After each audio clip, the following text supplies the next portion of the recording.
Hi people, welcome back to Molecular Biology and Biotechnology with Lucy.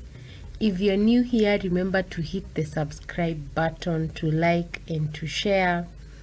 And for you who have been with me, I want to thank you so much for your support, your continued, watching of my videos, liking and sharing, and keep doing so. I am so grateful.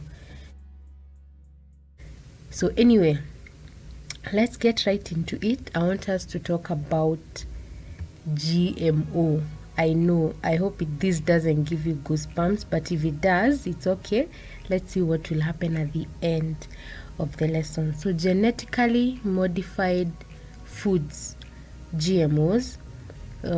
We also use the word genetically engineered organisms because it can also be an animal as well as a plant.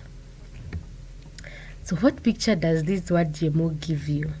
Yeah, I know some of us are like this.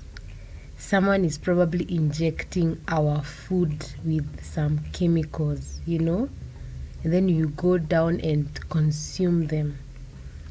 Now some of us are thinking, oh my God, that lab scientist, that ruthless looking lab scientist is modifying our food in the lab without any mercy, and some of us are thinking, we need to stop these GMO, whatever they are, just stop them. Like you're feeling you are ready to go on the streets and say no to GMOs. So from whichever place you are, even worse than this, what actually are GMOs? So genetic modification is altering of a species genome to produce a desired result. I am sure you do this. Even if no genetic modification, you do some modifications in your own life so that you can get a certain desired result, You combine two good things so that you're able to get a super good thing. So in this case now, we have two methods. There is what we call selective breeding. Only breed organisms with desired traits.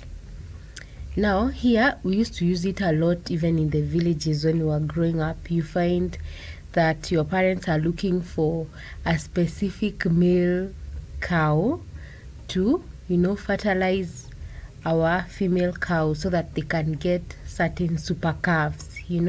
There are some villages, actually we have one super male that everyone is going to. And then we also had what we called artificial insemination. You're trying to breed to get certain desired traits out of a certain organism. This is also done in grafting of plants like the hash avocados these days and many other places where we have selective breeding. Unfortunately, this is long. It takes a long time to have this combination, so it can take generations. And that is what some of the products we have today have actually taken many years, but now we have better versions of them.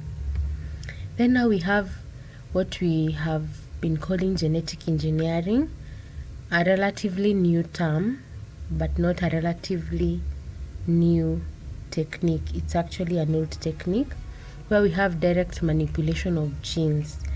Now, it is good you check out my video on genes. I will tag it right here. Now here we extract desired gene from any organism and insert in a desired organism.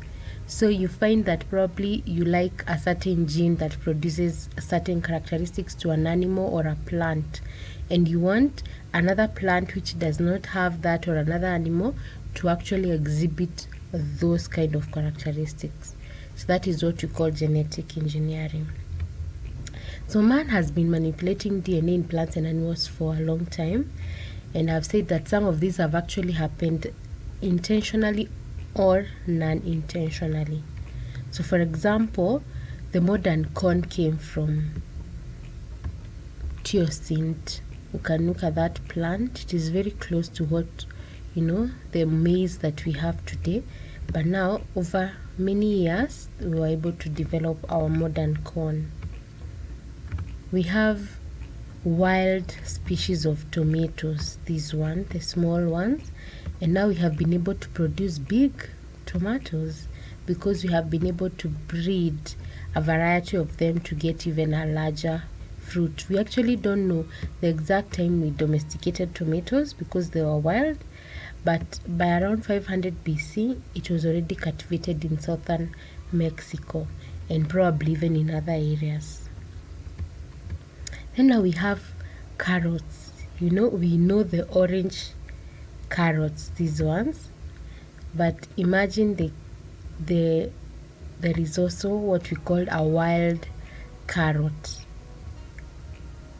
So this is the wild carrot and this is the modern carrot. So the orange ones were actually developed in 1700. So you can see that originally this is what we had, and now we enjoy our orange carrots.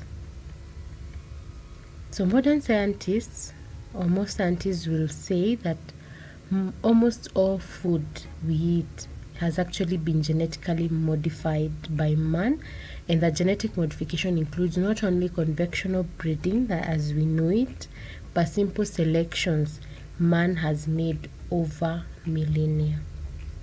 So that is food for thought. You need to go and search more concerning this.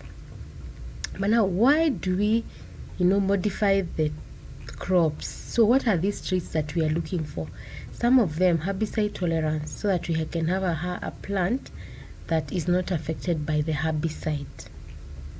We also have a trait of insect tolerance. You want a plant that can produce toxins to kill pests. And you may ask, will these toxins kill me now that I'll be eating that plant? And the answer is no, because these toxins are only specific to the pests. We have improved nutrition. You add the nutritive value, or you make the plant not to produce. You silence some anti-nutrient genes. We also have disease resistance, so that plants are able to resist certain diseases. For example, we can have plants resistant to armyworm, which has been affecting our agriculture. Then we have what we call stress tolerance, such that now a plant is able to survive in low nutrient environments, low water environments, so you can be able to actually grow crops in a drought area. We have what we call increased storage, because you're able to prolong the life of a plant after harvesting, so you avoid spoilage losses. And we can also add medicinal value to crops, so that we're able to have production of medicines and vaccines and so many others. But now it also has a flip side, loss of biodiversity. Biodiversity is key in nature, where we have different natural plants across the world. Now, when we focus on GM, we are likely to auto-compete the natural ones, and that means they may get extinct at some point, which is not a good thing. And then we are also saying that we can create what we call super weeds, cross-pollination of GM weeds with similar wild species. So now we have made our plants herbicide tolerant, and then of course, if this is our plant of interest, we have weeds that are growing. So the gene that you have put for herbicide intolerance can actually come to your weeds through cross-pollination. And you see now, if it comes to your weeds, it means that your weeds won't respond to herbicides. And that means they become super weeds. So what are the examples of GMOs in our world? We have what we call canola. It is bred from a poisonous plant called rapeseed, and it is usually herbicide resistant, and it is one of Canada's most valued crops. It makes canola oils. We have golden rice, which is rich in iron, vitamin A, and this can help alleviate chronic malnutrition in Asia and particularly also in Africa. And this is able to survive extreme weather. You can see this is our golden rice as compared to the normal rice. We have BT mix. Probably you have heard of BT. It contains this bacillus gene, which is a bacterial gene that is able to produce a toxin that kills certain insects, so that your maize is not affected by certain insects. Then we have other plants that have been made through GMO, that is sugar, potatoes, papaya, wheat, tomatoes, squash, bean, eggplant, lentils, melon, among others. So now, biotech crops, as at 2014, this is how they have been distributed. You can see the key here of the plant, and then you can see the distribution across the world. You can see their distribution across the world, and you can tell that America, Canada is now where we have most of biotech crops being approved and planted. And then you can see also in Spain, you can see in China, India, you can also see in Australia, and then Africa we have like in Sudan, Burkina Faso, and again also in South Africa. So as at 2014, this is how the distribution was. It has since changed because we are accepting GMOs as the days go by. Now what about Africa? We can see it's quite scanty because most countries in Africa either have banned at consumer level or both consumer and research level. And this is the food policy that exists in Africa. You can see genetically engineered crops grown in the country, mainly in South Africa. You can see where GMO has been banned completely, these areas with maroon. Then GMO, countries that have refused food aid, that is GMO, you can see across. And then we have those places that have accepted GMO, but they must be extremely labeled. You can see here. Then we have the green, biosafety protocol ratified by the country. So they are following the protocol of how to ensure that if they do GMOs, then they are safe. Now those are the green. Then the light green, they have the protocol, but it has not been ratified by the country. You can see several countries there. And they have countries which have not accepted even the biosafety protocol. They don't even want to think about it, and they are in gray. So that is how it is in Africa. So what is the status of GMOs in Kenya? Kenya enacted a Biosafety Act in 2009 that established the National Biosafety Authority in 2010 called NBA. Now, since its establishment, NBA has revealed over 28 contained use applications in the lab. That's good progress. And around 14 have been approved for confined field trials. And we have some 2 environmental release, that is BT cotton and BT maize.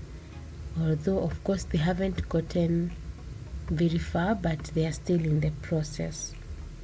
So do we have GMOs in Kenyan market actually? So you probably would want to know, when I'm going to buy something in the supermarket, in the shamba, in this market, am I likely to come across GMOs? The answer is no. From a regulatory point of view, we have no GMOs in Kenya, unless they have come through some illegal means, which is still possible in the current world that we are living in.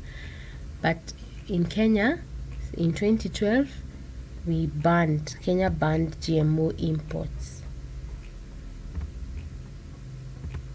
So, from the little that we have discussed about GMO, what is your position? Has it changed in any way from how it was before we discussed GMOs? And then, how do you feel about not knowing whether the food you eat is genetically modified? And finally, would labeling help you be comfortable with GMO? Now, let's engage. Put it in the comment, share with someone. Let the world know, what is our feel? How do we feel about GMOs? Do we think that Kenya should the National Biosafety Authority allow, it to get out now from research? Should we allow imports and so on and so forth? I am waiting to hear from you. Thank you so much for being with me in this lesson, and I know that this is a hotly contested topic and issue, so feel free to write your comments, to ask any question. You can email me, you can do it on the description box, you can inbox, anyway, and let's engage and understand what kind of foods we actually put on our table.